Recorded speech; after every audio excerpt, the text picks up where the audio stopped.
So we're doing a deep dive today on a piece of hardware that is, I mean, it's physically tiny. It's about a ½ inch by 2¼ inches. Nearly there. Exactly. But this is the Kramer OSP-SM10.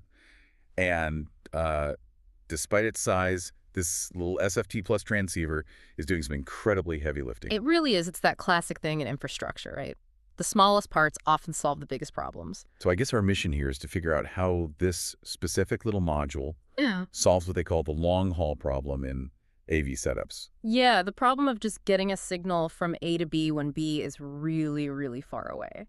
And when we say long haul, I was looking at the specs here and the ultra reach. It says 33 kilometers. That's what, 20½ miles? Yeah.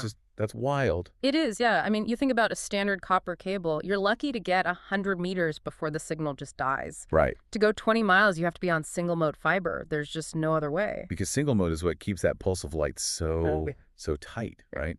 It doesn't disperse over distance like multimode does. Exactly right. This one operates at a 1310 nanometer wavelength, and it uses 2 strands of fiber. One for transmit, one for receive. One for TX, one for RX. Yep.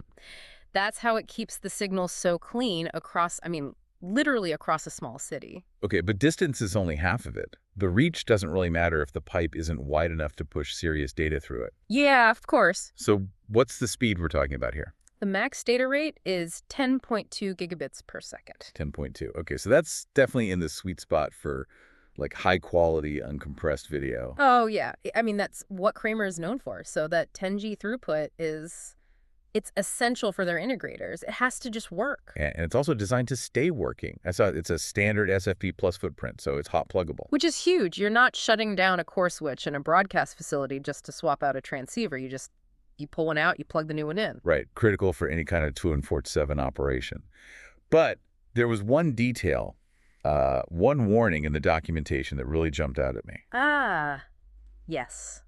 The big one. It's in bold for a reason, I think. It is. This is the one detail you really, really cannot mess up. You can't just plug any old fiber connector into this thing. It's the APC versus UPC issue. Precisely. This module is built only for LC connectors with a PC or UPC polish, the flat kind. And the manual explicitly says, what was it? Do not use with LC APC connectors, full stop. Okay, so for anyone listening, APC is angled physical contact.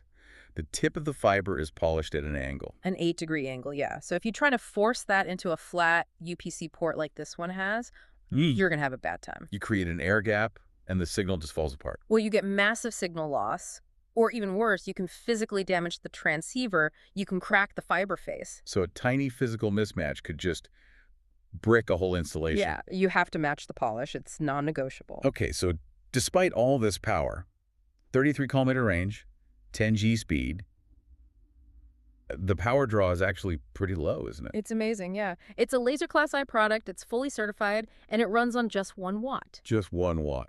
1 watt. That's how you can stack dozens of these side by side in a switch without the whole thing melting. So let's just recap here. We have a standardized hawk swappable module about the size of your thumb, pushing 10 gigs of data over 20 miles. And all on a single watt of power. It's the invisible backbone of everything we do online. It really makes you appreciate the engineering packed into that little metal box. You know, it leaves you with a funny thought. We're all walking down the street, totally oblivious to what's just a few feet under the pavement. Yeah. Just think about it. How many of these tiny 1-watt lasers are firing right now, right under our feet, just silently stitching the entire digital world together?